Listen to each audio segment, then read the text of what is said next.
Ladies and gentlemen, welcome to the Authentic Podcast with Justin Doulard. And thank you for tuning in to another episode. It's time!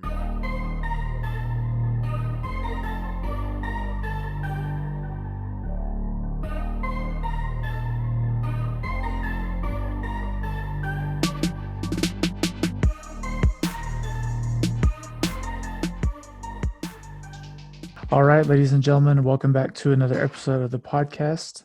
I'm going to have Miss Maggie Kloza with us today, who is a good friend of mine and Lindsay's, and she's going to talk about her unique profession. She is a senior zoologist and specifically works currently with carnivores. So, Maggie, how are you doing? And give yourself a little intro. I'm doing great today. How about you? How are you doing? We are doing good. Lindsay and I thought you'd be a good guest to have on for a while, and then I hadn't reached out to you for a while because I was just kind of lacking behind, and then I was like, I haven't done one in a while, and so I was like, I'll get a hold of Maggie this week, and then you were like, hey, it's National Zookeeper Week, and that totally was unplanned, and that's pretty cool though the way that worked out. So happy National Zookeeper Week as well. Well, thank you. No, a lot of people don't know about National Zookeeper Week. Actually, I didn't know about it until I started the profession myself. It's actually a new thing in the last couple of years, but I know the zoo likes to do some fun things for us. Like today, we actually had a happy hour, and had some food trucks at the zoo, right after hours, and all of us got together and everything. But like you said, I'm a senior zoologist at the zoo. And I absolutely love what I do. So I mainly work with lions, African painted dogs, cheetahs, Sumatran tigers, Asian small-clawed otters, and giant anteaters. So it's been really cool. But I've been all over the place. I've been more than just a carnivore keeper. I've worked with numerous species of hoofstock, large and small. So it's been a ride, honestly. I love what I do. It's great. So how did you get started exactly?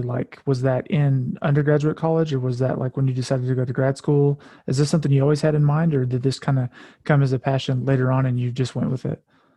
So that's a really funny story. So I was actually talking to someone about this today. How every zookeeper, every zoologist has a different story, how they got started and what they do. For me, I actually went to college thinking I was going to be a physical therapist or, occupational therapist or do something more in the medical field. And I think about my senior year, I decided that wasn't for me. I was going through my classes. I was getting C's in anatomy. Who wants a doctor who got a C in anatomy? I mean, come on. Yeah. And so I realized that's something I didn't want to do. As graduation is approaching, I was getting desperate and I Googled what to do with biology degree and zookeeping popped up and I was like, oh, that sounds really interesting. Okay. And I Googled how to be a zookeeper and it was like, hey, get internships. I Googled how to get internships and it just kind of, snowballed from there. There was actually a place near my home where I got an internship and it turned into a full-time job and it just kind of went from there, everything fell into place. It was actually great. But when I was growing up, I knew I loved animals, but I knew I didn't want to be a vet. The thought of, euthanizing animals or, if someone were to bring their dog or cat that got hit by a car, I would just break down and cry. I knew that wouldn't be for me. So this was actually perfect. And I'm really glad I found my calling. Yeah, and even though your undergraduate degree wasn't necessarily animal based, it was more science generic with biology. You did get your master's in something very animal related. Is that correct or no? Yeah, no. So I just kind of went with organismic biology. You can branch out from there as for my undergrad, and then after about a year or so of zookeeping, I got burnt out. I didn't think I wanted to be a zookeeper anymore, and I actually looked more into different programs and I found a really cool program in England and it happened to be zoo conservation biology. So I thought I wanted to get more into the research field, go from there, maybe do more research through zoos. And then that year when I was gone from zookeeping, I actually missed it. And Yeah, but I got my master's in zoo conservation biology, and I actually use that every single day now that I work in that field. It's amazing. So we're going to dive right into it. You said there was a point in time where you were kind of burnt out and maybe thinking about different career options or just a different way to go. I'm going to assume that there's quite a bit of burnout and turnover in the zoo, mainly just because you guys, I don't know, I think might be underappreciated. And I'm sure you can agree that you're probably, you don't do it for the money, probably underpaid, because a lot of it is nonprofit work. Is that correct? No, that is correct. Some facilities are more lucky than others. The facility I was at before wasn't as lucky as the one I'm at now. So like I said, I did get burnt out. I was working 40 to 60 hours a week. I didn't get overtime. It was pulling teeth to try to get some time off. It was a lot of hard work. It's a lot of physical labor, and more than just physical labor, it's a lot of like mental stress as well, especially working with carnivores. You have that like, hey, did I check that lock, or what's going on here? I have dreams about it. I'm like, oh gosh, I didn't check that third lock at work, But no, it's a lot of like mental stress as well as like physical labor. And I know, like I said, I worked sometimes like 60 hours a week. I had 2 days off a week as well. It was getting hard, and at that point I was like, is this what I want to do? Like, do I want to do this anymore? But How I do knew they I wanted to be in the field. So how do they avoid paying overtime? Is it something like because it's like an agricultural style field, or is that so just like for your that, organization, or it was more because it was nonprofit. It could get away with that. And so with that nonprofit work, it's more of a passion than anything. Like I said too before, some nonprofit organizations are luckier than others. So they have more money to give that over time. They have that money and that resources to let people off. Of my other facility, we didn't have that. So like I said, it was like pulling teeth trying to get time off because we had limited people who could do what we did. And the reasoning behind that is money. So all of sure? that, it kind of sucks. Well, and I told you we got questions from people who were going to listen, and so I kind of want to pepper those in. I don't like to do them all in a row. I kind of like to pepper them in as the topics come. So, with that, I was going to ask, uh, what would be the most crazy or scary experience that you've had while in the profession? And the reason that made me think of that is because you talked about, pretty high stress. You're always kind of double and triple checking yourself. So, So the craziest and wildest like experience I can think of, it doesn't have to pertain to carnivores, which is the funny thing with that. So like I said, I've worked with an array of host stock, and this past year, do you know what an addix is or anything? Like, are mm, people familiar with an addix? I don't think so. I would explain that one, at least for me anyway. So they are mainly, you can find them like in the Sahara. They're desert hoofstock, from Africa. They kind of have, they're not kudu. You think kudu with the spiral horns. These guys kind of have spirally horns, but not like the kudu. They're a little smaller than kudu, mid-size, kind of have that X marking in their face. But typically we won't go in with them. We do everything protected contact.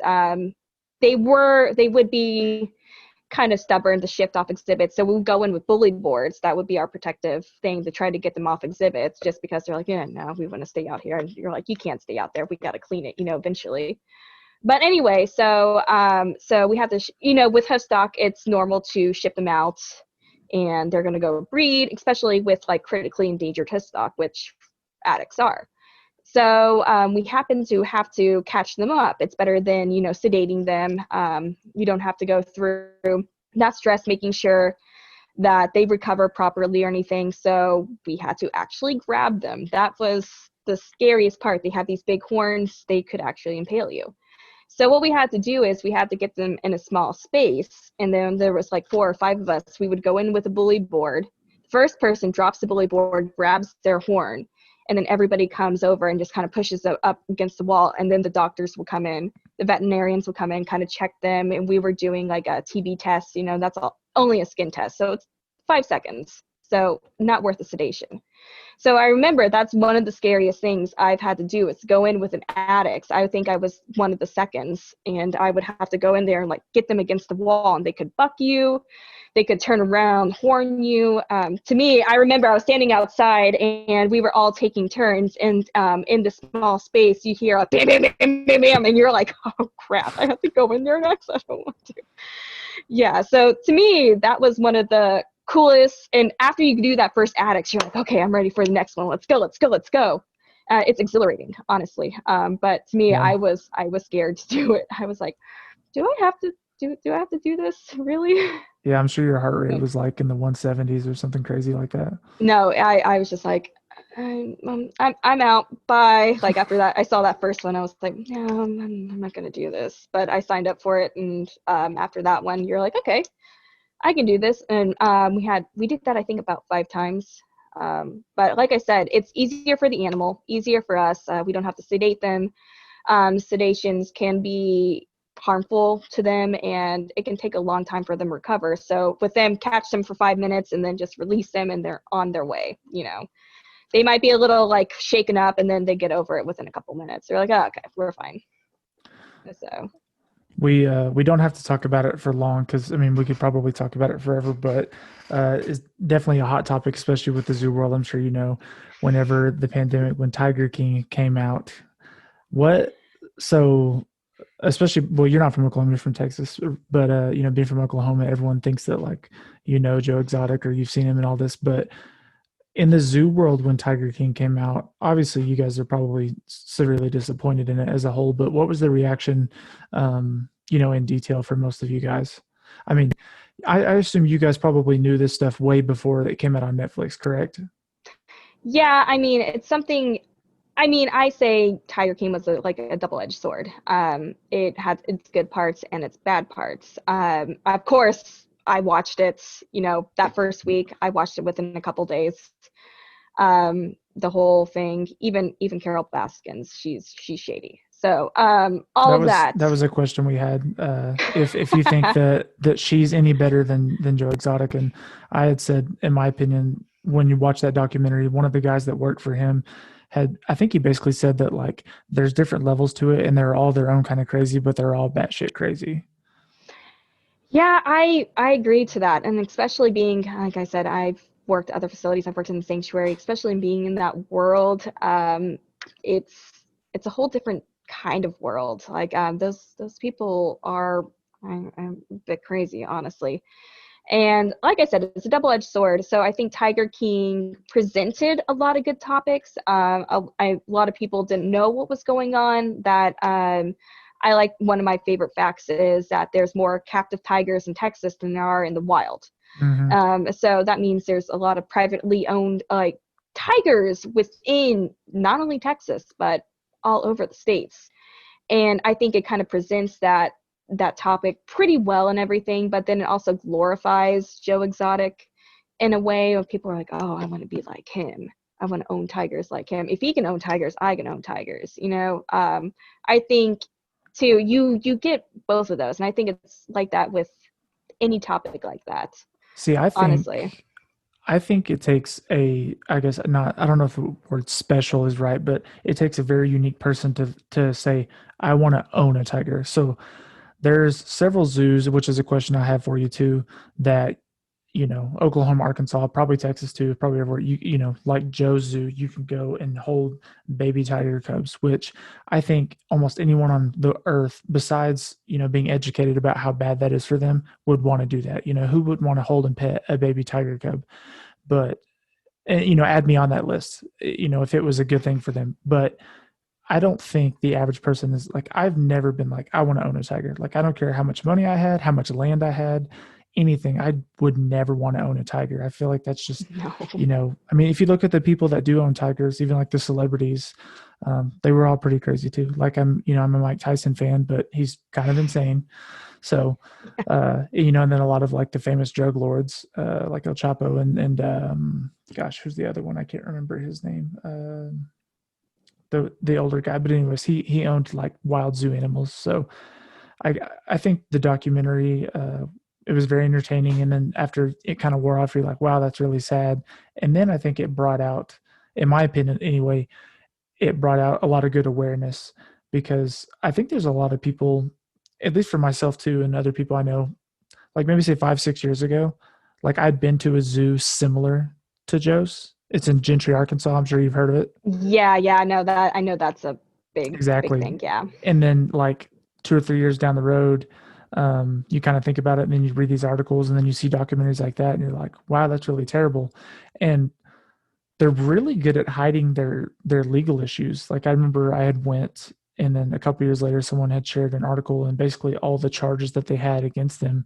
But maybe just because they're dealing with animals and they're in the middle of nowhere, Arkansas, that like they're not pursued as much as they should by the law. So, but anyways, I think those documentaries actually do a little bit of good and make you realize that, like, hey, you probably shouldn't go to those places. And here's what goes on after you pet the tiger cub and walk away. No, I think that's what they were really aiming for. But like I said, you have that small population that's like, oh, this glorifies it.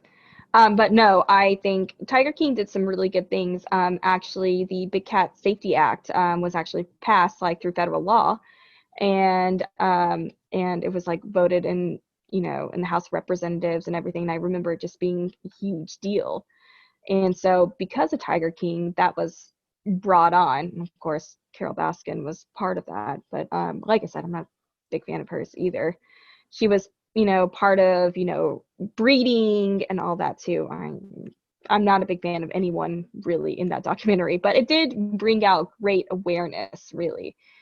And I think people are more open to it and realize what's going on. But then they made that new zoo kind of like outside of what was it? Outside The of casino. Thackerville?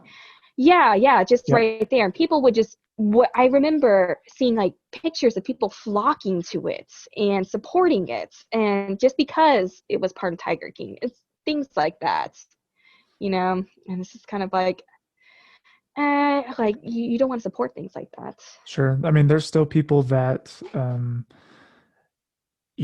they think that, I guess that owning, like you said, that small percentage population that thinks like that's okay and it's a business, and like it's, technically a lot, not all, but a lot of the things they were doing, or at least on paper, were legal. Like you can legally own these things.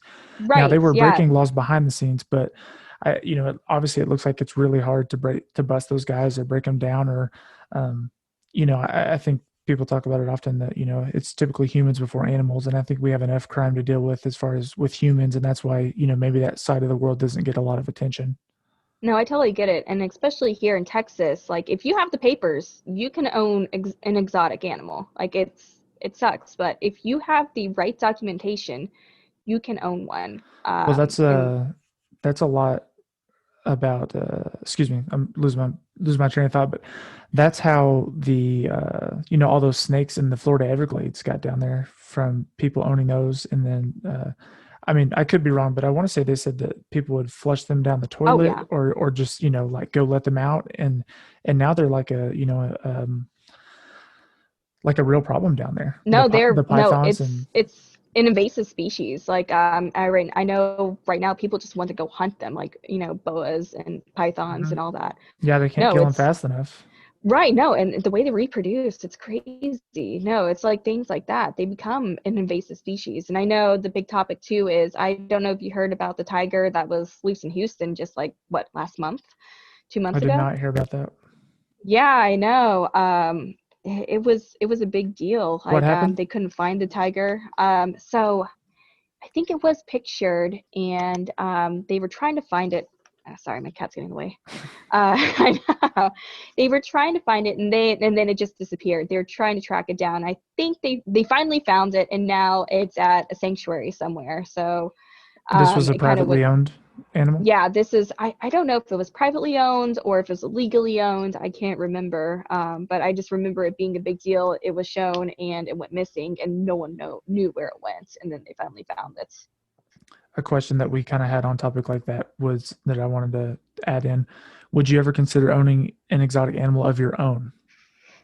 No, Never. not at all. I mean, first off, all the topics we talked about, and then and it's just expensive. It really is. Like going to the zoo every day, seeing what they eat, and I don't think I could keep up with their daily care on my own. And like I said, they wouldn't even get the proper care if they were on my own. Like I live in like, 500 square foot apartments. You don't want a tiger in that, honestly. They need, the proper space, the proper care, proper enrichment, all of that jazz. So yeah, it wouldn't be plausible. I know a lot of people have like, exotic birds. I think that's a little different. Birds are my expertise, but I would never own like a monkey or a big cat or anything. I mean, domestic cats, that's all I can handle at this point. Um, there's clearly differences in zoos, and I think a lot of people know that now with modern internet and documentaries, and you can read reviews and Google anything and everything nowadays at the palm of your hands. But um, there is a lot of stigmas about zoos, being negative, and sometimes they kind of mix together, whether you're on a bad one or not. Like obviously the organization you work for is probably a credible and good one, unlike the ones like Gentry or the one in Wynnewood. But for people that have negative things to say about the zoo as a whole, saying animals should be more in the wild and stuff like that, what is your opinion on that negativity, and how do you typically handle that criticism? Well, like especially like with the organization I work with, it's under AZA, which is the Association of Zoos and Aquariums. So that is just one big organization. They kind of keep you have to keep like up to standards, like up to protocols, everything to be in that organization. So they do come and check and make sure that, say, your habitats are in place, like the animals are getting the certain care, all that stuff. And so they come and kind of keep you in check, really. So anything that is AZA accredited, I would say is a good zoo. But I honestly see where they're coming from. I like to say, like, in a perfect world, I wish zoos didn't have to exist. Unfortunately, zoos are there. A lot of people think it's for entertainment, but I like to say it's more for, conservation and education. So there are a lot of species that would not exist, that would be considered extinct if it weren't for zoos. Actually, I worked with a few species that were extinct in the wild, but they were still here in zoos, and that was a pretty cool thing, like knowing that, hey, these guys are extinct in the wild and I'm working with these really rare animals and I'm making a difference. Like we were part of breeding programs, like we had calves out of that program. It was pretty cool. And so there has been like successes too. What can the average human do to help conservation efforts? You talk about like zoos needing lots of support, and a lot of them are nonprofits. Besides going to the zoo and buying things, or being a member of the zoo, I know helps quite a bit. What can the average person do for those conservation efforts? So I like to really talk about like reducing your carbon footprint. So I know it's kind of hard, especially in the States. We don't have, the transportation systems and, taking the buses every day. Like I said, I've lived in England. They really had it together. You could take a bus everywhere. You walked everywhere. Everything was very accessible that way. Here it's a little bit harder, but I like to kind of like, if you can carpool, carpool.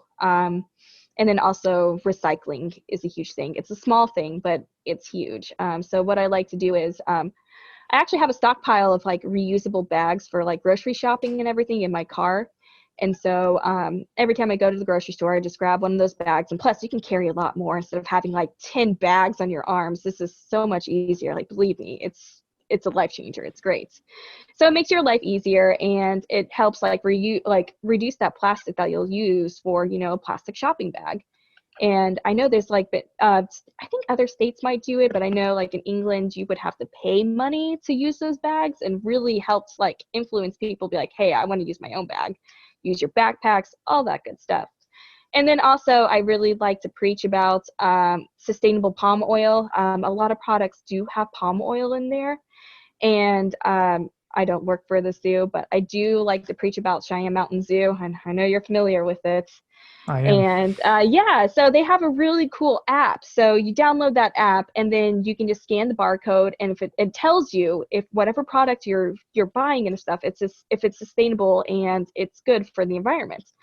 And so I know they like to preach about the orangutans. That's just an umbrella species. So it helps like take care of all the species in like Southeast Asia. So orangutans, you have your tigers, so you have smaller species too, different monkey species, everything. So that goes under that umbrella too. So again, sustainable palm oil, reduce, reuse, recycle, and then reducing your carbon footprints. And also, don't use straws. I know. I'm still working on that one, but if you have metal straws, use your metal straws. If you don't have to use a straw, don't. I'm sure you guys have seen, those videos where sea turtles get straws up their nostrils, and it's heartbreaking, Sure. and things like that. And Yeah, then I like to. Oh yeah, go ahead. No, you're good. Yeah, no, and I like to, like, if I'm going on walks and everything, there's a little lake right where I live. Pick up a couple pieces of trash every single day. There's little things that you can do. Yeah, we do have the bags. I think all the things you named help, the entire planet, not just animals like humans and everything. But we have the bags and we take those. I always thought that so like you go to Sam's Club and they don't have bags; they have boxes sometimes. Oh yeah. Otherwise, you have to, like, if we forget our bags, we just put it in the trunk and you have to carry it in. I always thought Walmart should kind of adapt that because, Sam's Club, Walmart, same company. You have to bring your own bags or your own boxes. It's bigger stuff, but I mean, in my opinion, a place like Walmart could do that because if you don't have bags, like, people are definitely still going to shop at Walmart, right? So they'll adapt. They'll bring their own bags or they'll put it in the cart and they'll make it work. So, and I mean, for those companies, it saves them money too. Right. Like I said, like having to pay for your bags, that kind of deterred me from, using those bags. I'm like, I don't want to pay for my 10 cents for that bag. I'm just going to bring my own, I'm sure if they started doing that, people would bring their own bags. Yeah, we, and then you talk about the Cheyenne Mountain Zoo. First, kind of, it was a surprise, but it was a while. So when we went, which was, gosh, it's been a month or so ago, maybe longer. We got you a little something. Lindsay and I did. Lindsay got it and we shipped it. But for some reason, the post office charged it as an envelope and then it wouldn't fit. So they just sent it back to us like 5 days ago. We had no idea. Oh, really? Yeah, it was weird. So because they charged us an envelope, but it was actually a package. But long story short, I went back to the post office and I think you're going to get it Friday. So. Ooh, I'm excited. You were supposed to literally have, I mean, I can't remember when we went to the zoo. I'll have to look it up, but we sent it like a week later and it just now got back, but it is on the way. We went. Ooh, I'll check my mailbox for that. Yeah, I think it's tomorrow or Friday, but we went the 1st of June. Really enjoyed it. Did you see my video with the giraffe? Yeah, I did. No, I was like, oh, no. I thought Cheyenne Mountain Zoo was really cool. All those giraffes, that's a lot of giraffes. Yeah, really cool. I definitely went to the geotag on Instagram and people were feeding them lettuce and I was like, I have to do that because I'm a giant kid. And then they were like feeding it. You made out with the giraffe. Yeah, feed it directly out of the mouth. And then that thing got all up on me. So that was fun though.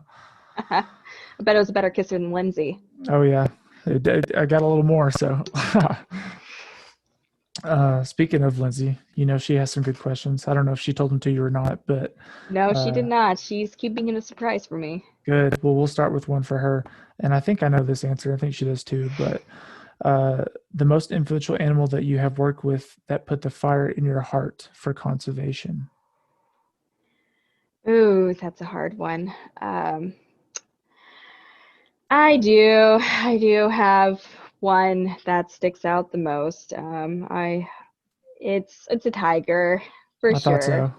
Yeah, I know that's what I worked with the most when I first started and everything. But one tiger that really just changed everything for me. And just looking into her eyes and growing that bond with her, I was like, I want to make the world better for you. If anything I can do, I'll make the world better for you. And I assume that's the tattoo or not?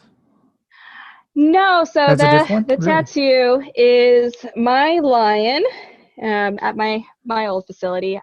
He was actually the first big cat I have ever worked with. He did spark a fire too, but my tiger was, she's my true love. But he did spark a fire in me. He was the first cat I ever worked with when I was an intern. I remember them be like, okay, close the gate on him, and he comes up and goes in my face, and I was like, I think I got in the wrong thing. I'm done. Okay, bye. Like, it's scared me to pieces. Like I was like, no, no, but I got used to it, and me and him ended up like having this little bond, and he would do that just to mess with me, and then I'd be like, okay, go away, and he'll be like, oh, okay, fine, I'm out. No, but no, he was cool too. I liked him. Kind of an asshole, but I still love him. I assume you have to have seen those crazy videos. There's like, I mean, YouTube is a never-ending rabbit hole, right? But the video of the guy, and if not this exact one, maybe one similar, but there was like a guy who helped raise a lion cub in the wild, like brought him Oh, in, the and guy that's then like part of the pride and goes with them and everything. That no, that this YouTube one's video. like he helped take care of this one when he was little, and he goes away for like 10 or so years, and he Oh comes back to yeah. visit him, and the tiger like like quote unquote mauls him with love and like recognizes him. Have you seen that? No, I know. I saw that a couple of years ago. I do remember that. So a lot of people are like, ah, these guys, they won't remember you and everything. They do. They have a great memory. They are incredibly smart. Like I said, like the little tiger I used to work with, she was just a little cub when I left, and then I come back. I volunteer at my old place. And so when I saw her for the first time in I think like a year, she comes up, she's like and like chatting to me, and everyone's like, I've never heard her do that before. I go, she used to do that to me all the time. So they definitely remember who you are and everything. They, like I said, they are intelligent creatures. And so it's really Where do you cool. draw the line between, because obviously you do this for work, and you're super safe about it and probably have protocols that you have to follow, but where do you draw the line for those people that obviously they have a relationship with these big cats, but then for the people that overstep their boundaries, even if like for example the tigers or the lions are super comfortable with them, when do you think they're going too far and like getting way too close to these animals and being too comfortable? Because at the end of the day, as people say, they are still a wild animal, and Yeah, could snap. so So Yeah, so everything we do is through protected contact. We will never enter a space with these guys. So you can form a relationship through a fence, through, protection and everything. I think overstepping that line is like eliminating that barrier to me. I would never go in with a tiger, never go in with a lion. Even if you trust them with all your heart, there's one thing that could set them off. It could be like an external stimuli. It doesn't have to be from you. It could be from anything. It could set them off in a second, and you could be in the middle of it. And so there, I say going in with him is drawing that line to me right there. Even if you form this bond with him, I would never. another question that Lindsay had that was a good one. During the pandemic, when things were closed and people were holed up in their house, could you see a difference in the animals with not a lot of people around? And if so, was that more of a negative influence, or would that be a positive influence? And to that, it kind of depended on the animal itself. Some animals are more social than others. I think some of the primates missed having the people around. I know we have a little zoo group, and they're like, "Hey, come visit our mandrill. He misses having, people to look at." So we would just go over and visit him, like during our days. And I know we have a giraffe that's really social, and he was hand raised, so he loves the attention from other people. So every time we would go over there, he would like just stare straight at us, and he'd be like, "Hey, attention, yeah, this is great." It honestly really depends on the animal, but I feel like most of them are really used to having crowds, and to me, seeing the different people and everything is entertaining to them in a way. And I know, like, where I was during the pandemic, we didn't have a lot of, people in the back and everything, so they didn't care less if there was someone there or not. Like I said, it really depended on the animal. Usually, mainly social animals, they do like the public and like seeing what they're doing, and it's kind of to them enrichment in a way. Yeah, I will never not be fascinated by chimps and apes at just how ridiculously human like they are. I know there's like that debate, or there's science that, we share similar DNA with them, or, there's people that say we came from apes, and I don't know if we did or not. I took two science classes in college, and I barely passed them. But when we go to the zoo and you see a chimp or an ape, it just reminds me of like a man. It's crazy. No, they have this look in their eyes, and the thing is, they're so intelligent. It's insane. I haven't worked with the chimps, but I started kind of working closely with the gorillas lately, and I didn't think I was a grade 8 person or anything, but I fell instantly in love with the gorillas. I Those love them. videos, They're great, honestly. those Yeah, go those ahead. videos of them that you see they're far and few between, but they do happen, of them uh, doing very human-like things, like very human-like things. Those are they're so fascinating, but two, they scare me. They're creepy because it's like that is just too human-like.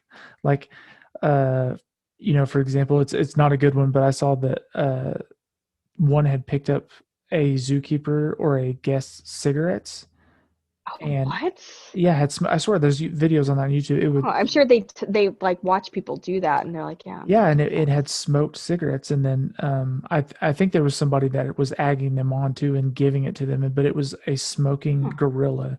And then there was the one of them walking more upright on their feet for long periods of time, Yeah, or that's called like being bipedal, and so they're like, yeah, there yeah, you go. yeah, I can do That's the that. proper term. And then you see some of those videos of them doing or building very, very human-like structures that aren't very common amongst themselves. So, No, they're really cool. Like I don't know if you saw the video of they're all like crunched under like the structure, and they're afraid of the rain.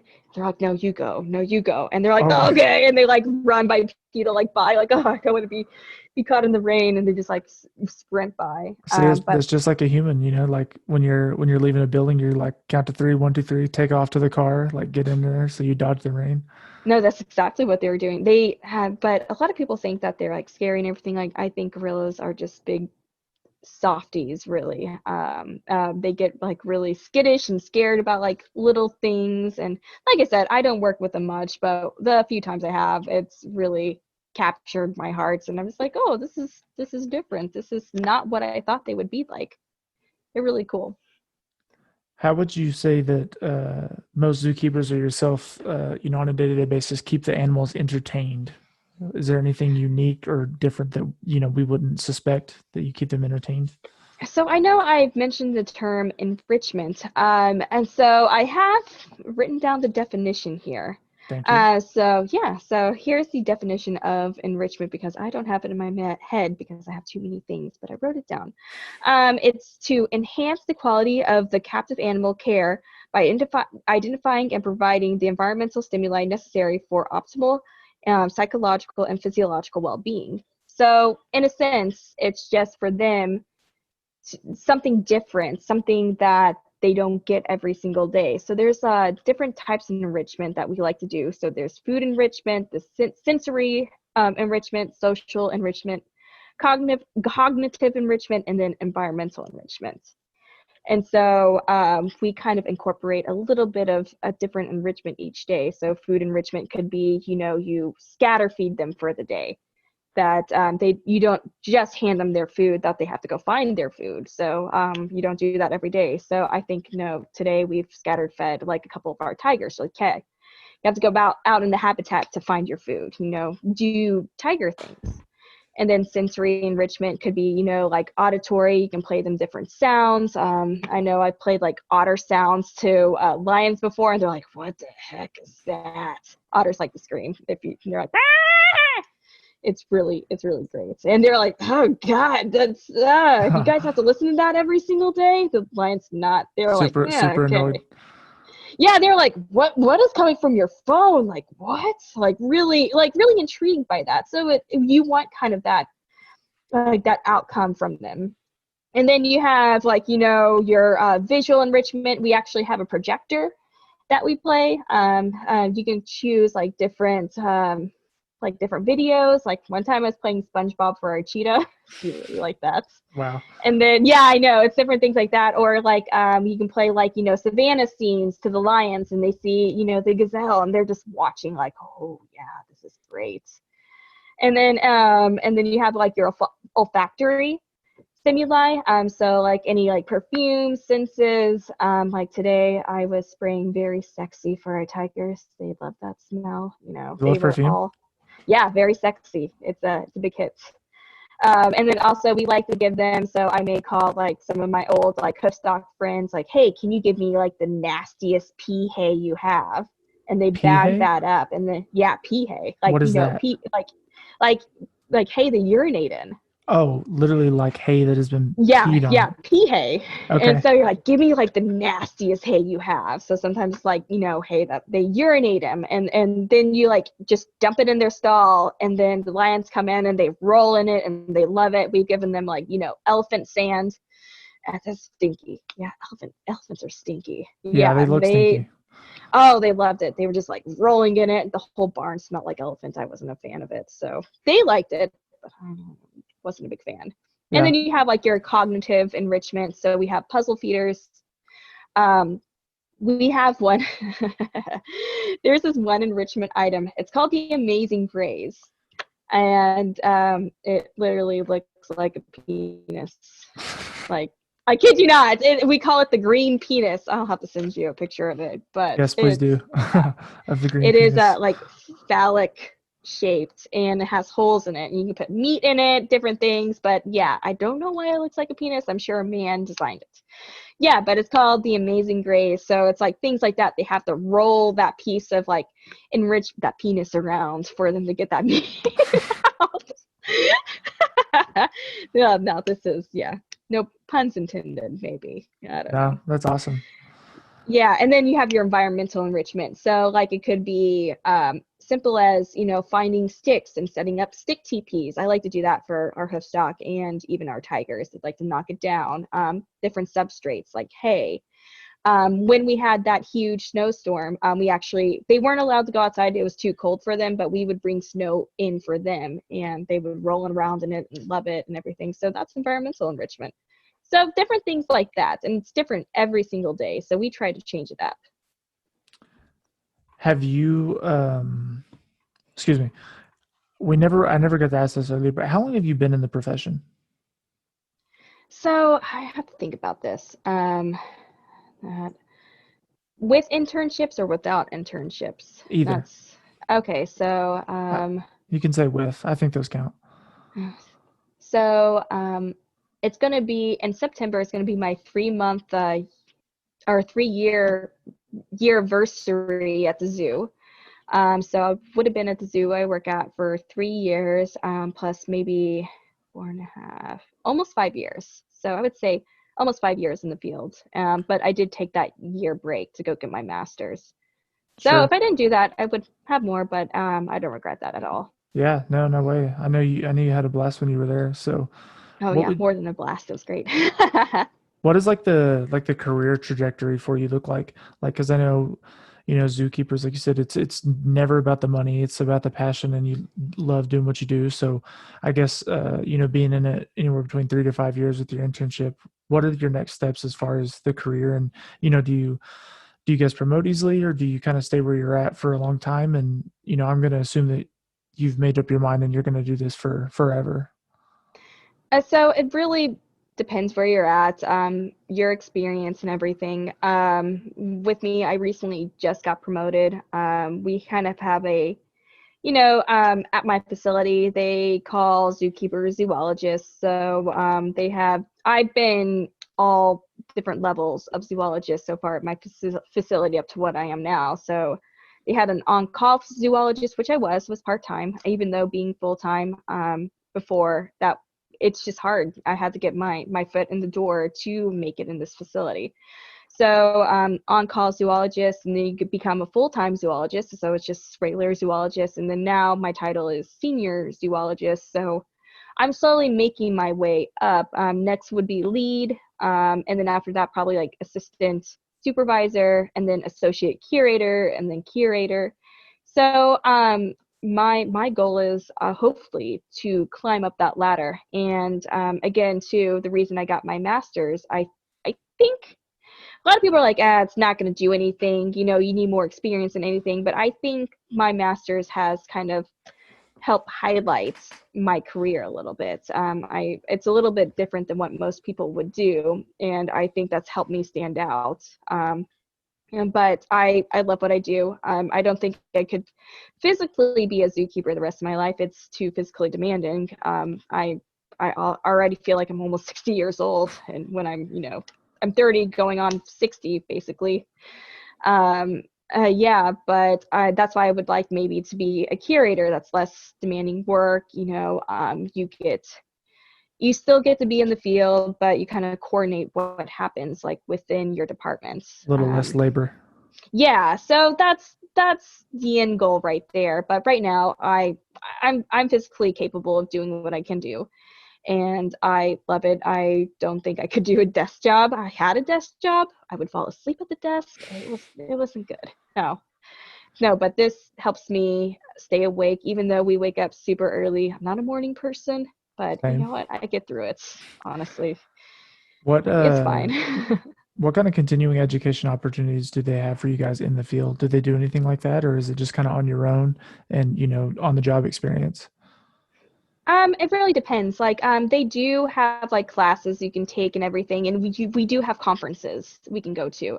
So if you work your way enough, you get your name out there, you can be like, hey, I wanted to go to this conference, and then if you go to the conference, basically you have to come up with a study and kind of showcase that study. So it's all up to you, but basically for like continuing like education and everything, that's on you. Like, they won't send you to go get, your master's.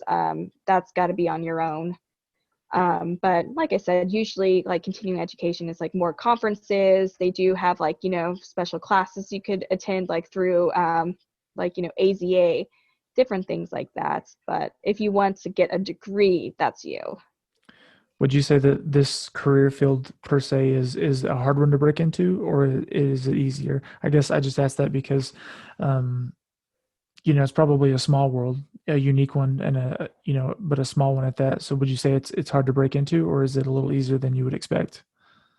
Oh, it's definitely really hard. I assumed it was. No, I got really lucky. A lot of people actually have to have multiple internships that doesn't even count as like, experience. Like, unpaid internships don't count as, paid experience. So usually you would have like 2 or 3 internships, and then to get that paid experience, you'll have to get a part-time job. So you're And saying then like if it's an unpaid experience that you're just kind of just doing it for your own education, but it really doesn't count on paper? no, like if you probably most likely won't get a full-time job right off the bat from an internship. So what you'll have to do is have a couple internships, and then so the part-time ones are like for mainly new zookeepers, and so like at my facility, the on calls or whatever, they like to hire from the intern pool and look at their experience and see what they have had. And so they would be probably an on-call for, say, 6 months to a year, and then be hired on as full-time. It really depends, honestly. I got lucky. I was an intern for 6 months, and then I got hired on full-time right off the bat. So everyone has like a different story, and that's what's the cool thing. So you got a lot of these people trying to get on at the zoo, doubling down on their OnlyFans when they're trying to get hired full time. So doing both, making it work. Yeah, you gotta check mine out. Jokes. That's awesome. What advice would you give somebody trying to get into the career field? Because you took a different route. You didn't even really know until it was, kind of late in your college career, which isn't unorthodox for anybody in any career field. But I'm sure if you could go back and do things a little differently, you would have 1 or 2 things to say to people that, knew right away. So what would that be? No, I wish I knew right away when I was in college, because most internships you can get like by your sophomore year. So I wish I got internships maybe in the summers when I went home, kind of got more experience that way. But for me, it all worked out. I would say preach on getting as many internships as you can, and then apply. Even if you may not like think you have the qualifications for a job, still apply, get your name out there. That's a hard part. I know some people who are like, hey, I don't think I'm qualified. And you're like, still apply anyway. And then they end up getting the job anyway. And so it could be based off personality, like different things like that. It's so mainly get your degree, internships, and then don't be afraid of failure, because you will fail. I can't tell you how many interviews I've been through and how many times I've gotten that rejection email until I finally got where I am today. And so don't be afraid of rejection. It happens to everyone. It's not on you. Don't take it personal.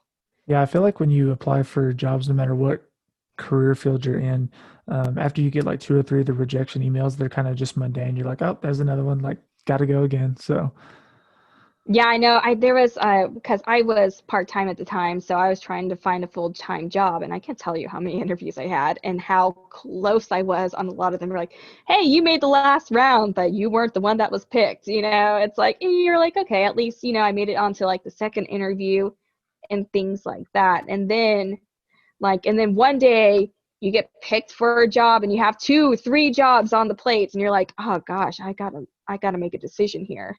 And so eventually you will get to that point, and that's what happened to me recently. So yeah, it's a good problem to have, I assume. no, it really was. It was really hard to tell the other ones that were interested. And like, yeah, no, I'm gonna go with this option, but everyone understands it's a very competitive field. Yeah, I had a buddy, a completely different, unrelated field, but I'm pretty sure he applied to the same company with like 6 or 7 different times for similar positions, and I think maybe 1 to 3 times he got a first round interview, and it got dropped after that. But he still kept 4, 5, and 6 times because he works for a really good company. He makes pretty good money, and people are like, "Oh my god, I can't believe he works there." I'm like, dude, he said he applied like 7 times. Like, he went through 3 first round interviews over the course of like a year and a half and got canned. And probably just, because he was younger and still kept going and finally got it. So, I mean, he definitely clawed his way up there. No, this is actually so I applied to our carnivore department. This was my 3rd time applying, and 3rd time's a charm, right? So finally got it. And there's always people who have a little bit more experience than you that get it. So like I said, just be persistent. That's what happened to me. Like 3rd time's a charm in my case, honestly. Is there an area in the zoo that you would not want to be at? I've never really been into reptiles. That really hasn't been Same. my thing. Yeah, I know. I like looking, like we have really cool like Texas spiny lizards and snakes and everything, but like I've never held a snake. It's kind of creepy, really. I'm not a snake fan. My mom conditioned me on that one. Your parents can condition you to certain things. Yeah. It could be much worse, but my mom conditioned me to hate snakes. Anytime she sees one on the TV or like, God forbid, in person, it's like a nightmare. And as a young kid, I saw that, and yeah, I know I don't react like her, but I'm not a snake fan. I can do spiders and all that, but snakes, I'm out. So No, we I did find a huge spider, about this big, I swear, in our tiger bathroom today, and I know they're good and everything. I didn't kill him. I called him Malcolm. That's his name now. He lives in our bathroom, and I just make sure when I walk in, I was like, okay, Malcolm, are you still here? Okay, bye. you kept Malcolm around.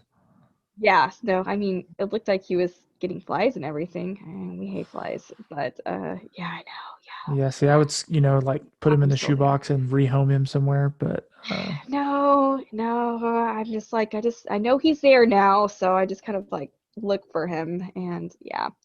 So like things like that. Well, if I have cockroaches in my house, that's a little different. And my cats kill right. that. I don't do that. Yeah, snakes too. I know I saw a rat snake at the zoo last year, and I screamed. Like it scared That me. was I was about to in your step in it. I area, go, or? "No!"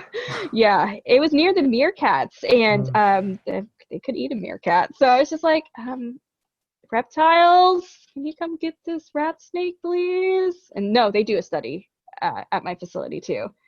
So we do have to call for rat snakes and everything. And that snake, climbed up the tree. They were like all getting it, and then finally got in the bucket, and it was like, and they got it in. Yeah, no.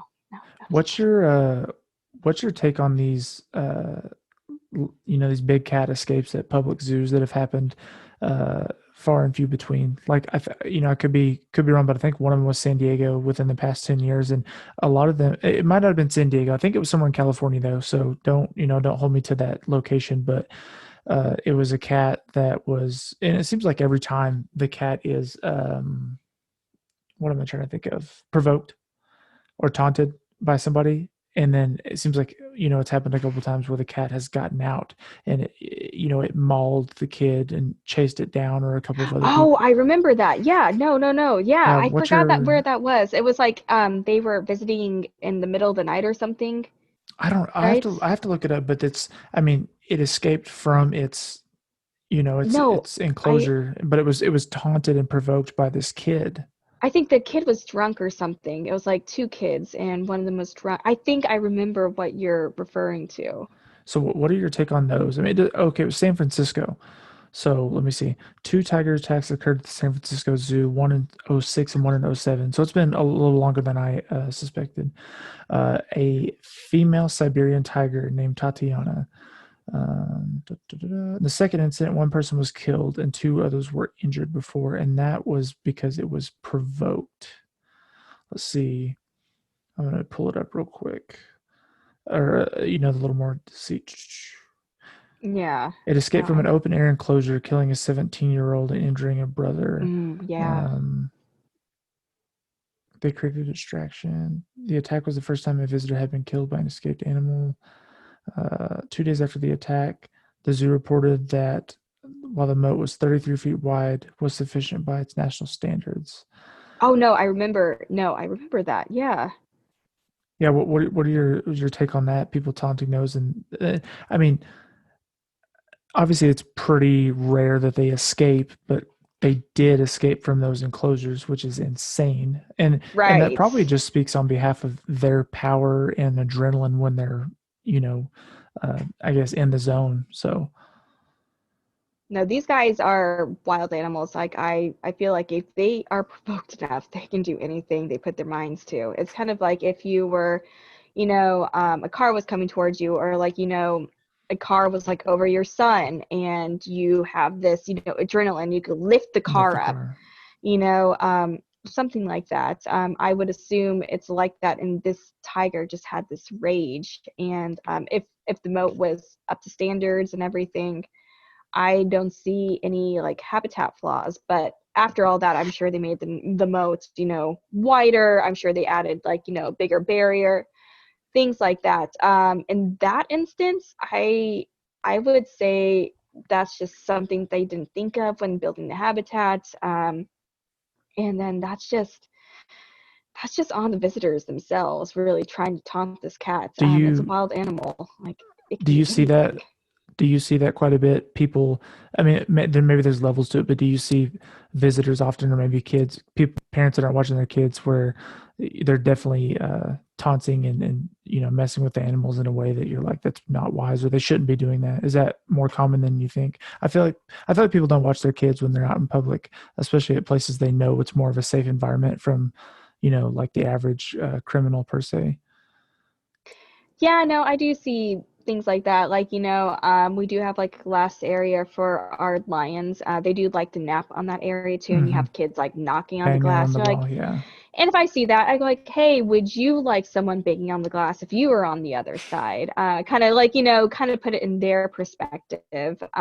There was one time I was going out for a chat for one of our tigers, and I enticed them, like with a nice treat for to get them up and everything. And there was one guy who was yelling at the tiger to wake up, and I go, hey sir, can you not yell at our tigers? And he walked off. And then later I was like, Suki, like yelling for her, and she gets up, and because she gets a treat from it. But I don't want guests yelling at them or anything. But you do see things like that, or and especially the big cats, you see the little kids and they like zone in, but that's not their fault, it's not the kids' fault or anything. But if I see any like banging on the glass, I've seen people like throw things in habitats. I'm like, can you guys please not do that? You wouldn't like that if you Like if someone threw something in your room or threw something at you, I try to kind of turn around and see it in a different perspective for them. I think it's, And I'm so, sure yeah, everyone you see agrees a that lot of it's, things like that. I'm not great with kids. I think it's insane when you see these people that jump in the cages or jump in the the areas with them just to try and get a picture or video, and or they're leaning way over where they're not supposed to be and they fall in. Um, any of that, those videos, Did you see the God, guy with the elephant? oh I think that no, was in San Diego. no, what happened No, there? he had his kid with him, and I can't remember where it was. I think it was in California as well. It's always in He had his California, kid right? with him, and he goes, I know, like Californians, man, crazy. But he goes in with his kid, and I don't know if it was a bull elephant or anything, but they mock charged, and they had their ears up and everything, but they didn't charge them. And the guy, freaked out and ran out and dropped his kid, and then went back to grab the kid and everything. Yeah, I think that was just a couple months ago, if I'm correct. It's like things like that. You're just like, why? Why would you do that? You're risking your life. You're risking your kid's life. It's just, I don't know what goes through people's heads, honestly, actually, most of the time, and some questions they ask, you're like, no, no. I try to be nice as possible, but Maybe they're sometimes just, it's hard. the only thing I can think of is maybe these people are just so like so desensitized or separated from wild animals, and they see them on TV and movies and stuff, that maybe they just they don't think that they're still as wild as they are, and they're like, I'm going to try it. They don't realize how fast and strong and aggressive they can be, especially when you're in their space. I mean, the zoo is a limited space for them, so I feel like when you get in that box, it's like, whoa, people don't come in this box. It's mine. It's small for the most part. Stay out. Right? I don't think they get that proper education, or I don't even know if they care. That's things like, how much do they care? You know, that's the big question. Sure. Well, Maggie, it's been a great talk. We're running right about the time we discussed. Did you have anything else you wanted to kind of hit on or talk about before we get off here? Anything you wanted to say? Last words or any other topics we didn't hit? Um, I honestly, zoos aren't bad. Please, I know a lot of people are like, oh, zoos, no. Visit your local zoo. Honestly, if you have to pay money to get into that zoo, it goes to conservation. I know the zookeepers work hard. The animals are, believe me, well taken care of. Like, a lot of them actually want to come inside, believe it or not. I know by midday we have some animals that are just hanging out by the gate, like, Let okay, me we're in. over it. Can you let us in, please? Yeah. They're like, Sounds like let my us in, dogs. please. Yeah, I know. Yeah. So a lot of people don't understand that. I was like, they want to be an indoor tiger today. She would rather be inside because they get AC. They get fed, I like to say, on a silver platter. And so they have a nice life, honestly. Yeah, no, support your local zoos. Really, honestly, big thing I like to preach is recycling. You don't have to recycle everything. I'm still not the best at that. But to help out, like even with your local environment and everything, get those reusable bags. That's honestly one of my favorite things. And like I said, if you can haul so much in that, it's great. Um, but really just kind of be more I can't talk, but you know what I'm trying to say. Yeah, conscientious. Yeah, yeah, like I said, I have a hard time with words are hard. No, you're good. Yeah, but honestly, support your local zoos, all that jazz. It's great.